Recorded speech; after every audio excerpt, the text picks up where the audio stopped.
kelpies may be identified by their horse-like appearance, though they commonly take the form of other species as a means of luring prey. What? However, the action of shapeshifting has also been attributed to finding a mate of a different species. This is generally a last resort tactic in sparse areas, though outlier cases have occurred even in dense populations.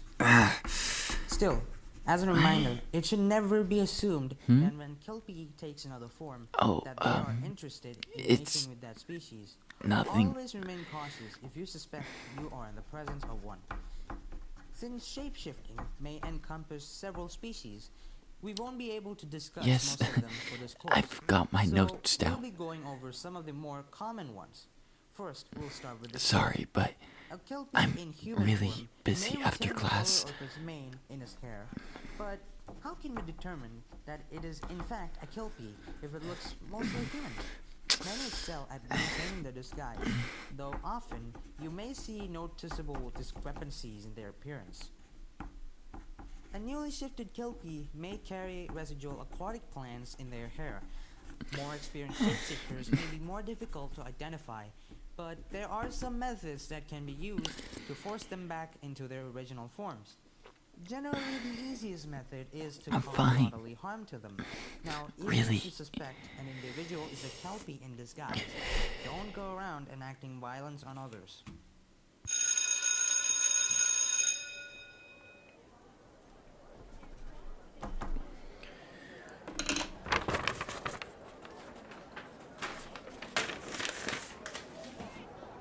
Excuse me.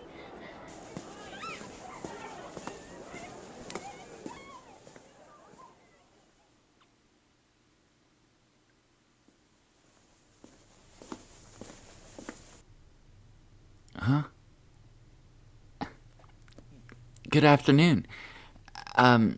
You wanted to compare the notes, right? Please don't worry yourself about that. Really, I'm fine. No, nothing's wrong. I've just been very busy recently. I'm working on a major project for advanced alchemy, and it's due next week. And I have an exam coming up for applied since the start of the year,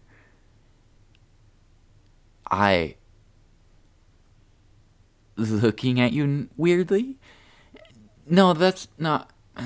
It wasn't intentional, but I'm sorry for making you feel uncomfortable. No, I'm not going to deny doing it. I trust your judgment on how you saw it. Well, it's... You know what? Forget it. Let's just leave it at that. Really, I don't... Please just drop it.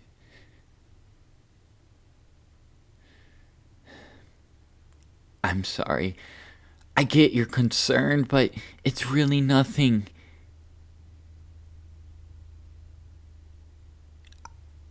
Yeah,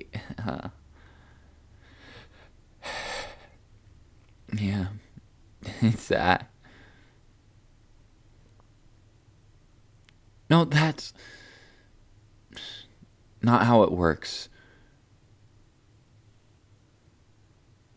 Really? They talked about it in magical race studies during year 1. You took it with Professor Flinch.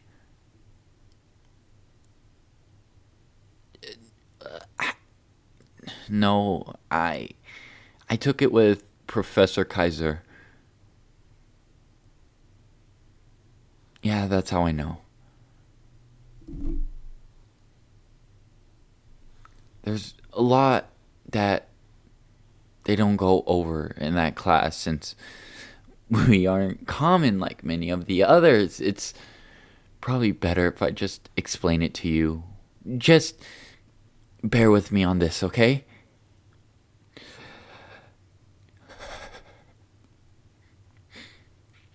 I'm a type of mind reader. I can't read thoughts, though, but I can read memories.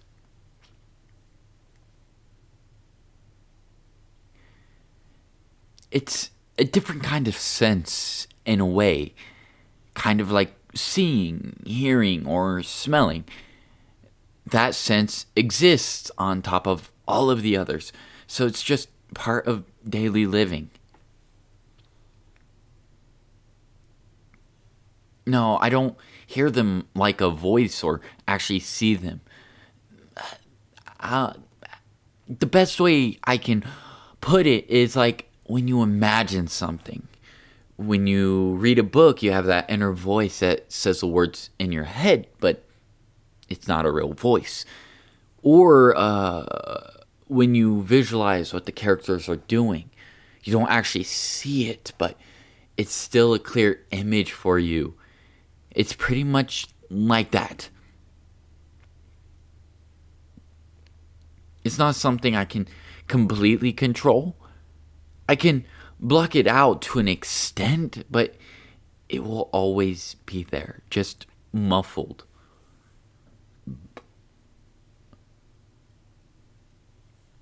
It's not just one at a time. I can sense them all at once. And the more people that are around me, the more they all just meld together. If I try hard enough, I can focus on one memory at a time, kind of like finding a conversation in a crowd. It's easier around fewer people. If I'm close to someone, I can read them more easily.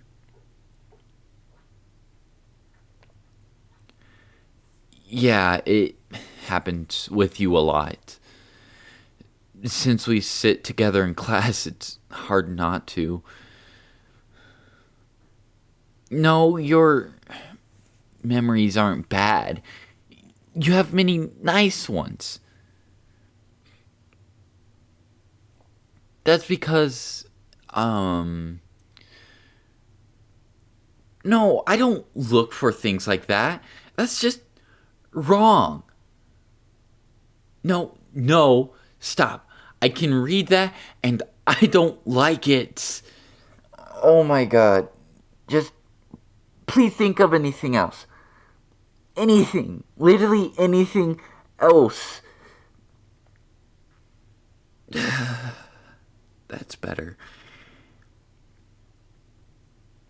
No, like I said, I can't read your thoughts, but when you remember something, you start thinking about it. And the more focused you are on that memory, the more vivid it becomes to me. No. You don't have to apologize. Honestly, I probably would have thought the same if I were in your shoes. Yes, I can assure you it has nothing to do with that.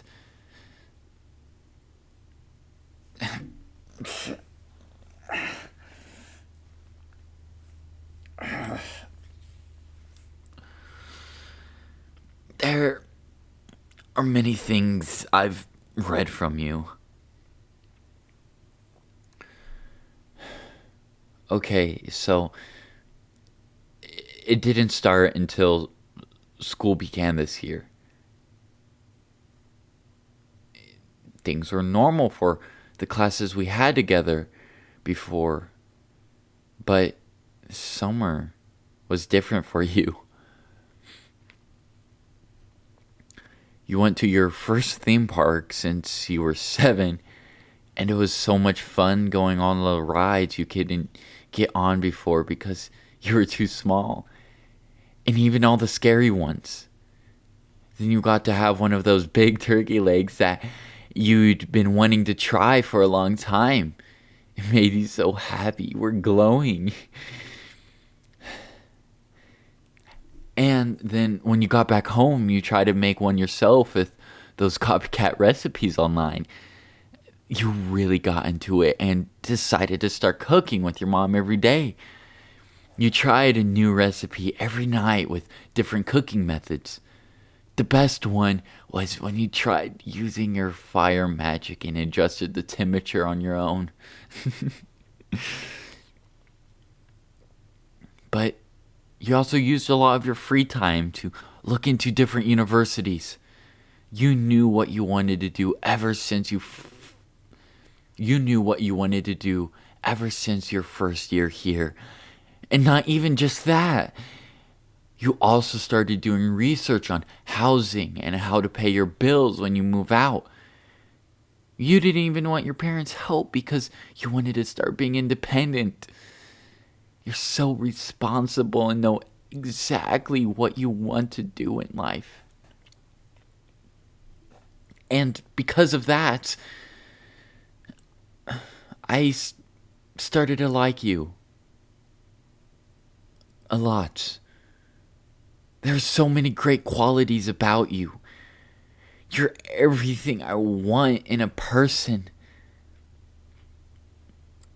But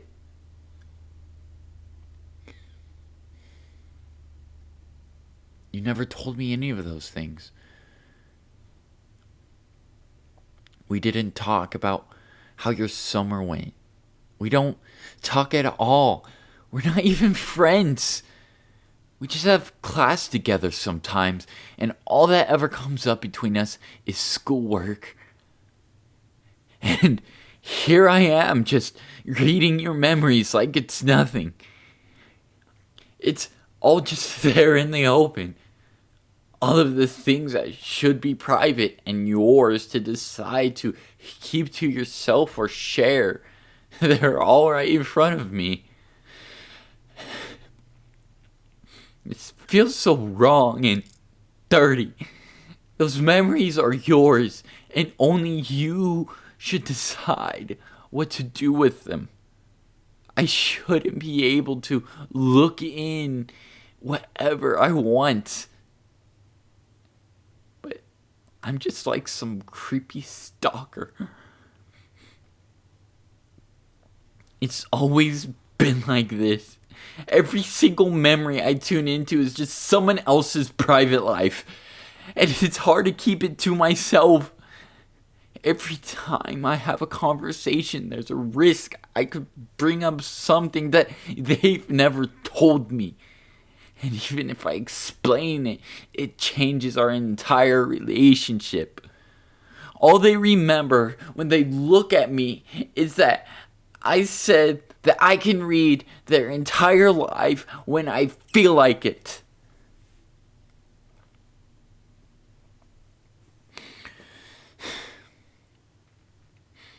There's only a handful of people who truly understand.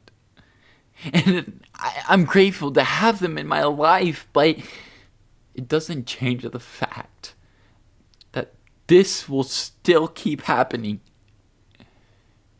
And there's only a few people I know like me outside of my family that I can talk to this about.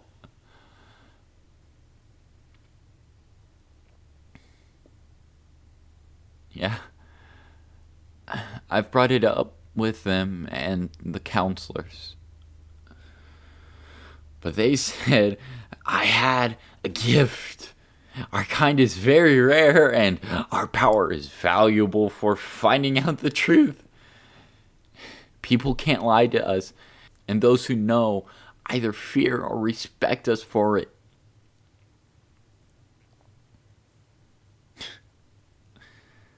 I have thought about it, yes. They keep telling me I could have a very successful career in criminal investigation. If I wanted to, of course. There's a high demand for people like us, so I would be guaranteed a job. I looked into it, and it doesn't seem like a lot of fun. Still, I want to weigh my options. I have another year and a half to decide what I want to do. Then I might be a bit more like you.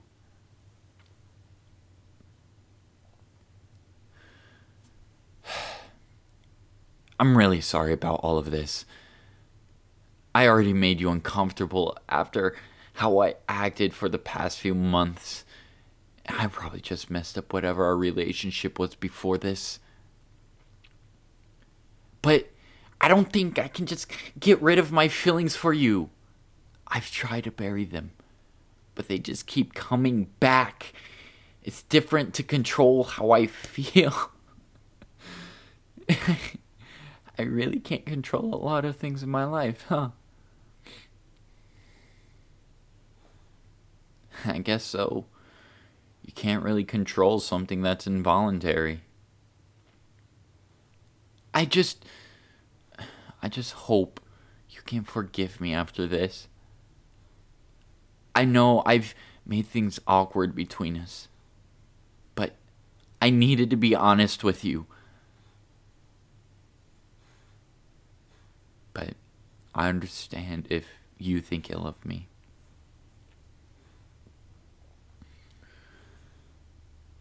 It's fine if you want time to process all of this. I know it's a lot. I'll try my best to keep my distance outside of class.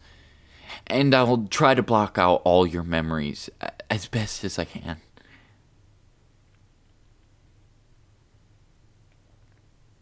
Oh, right.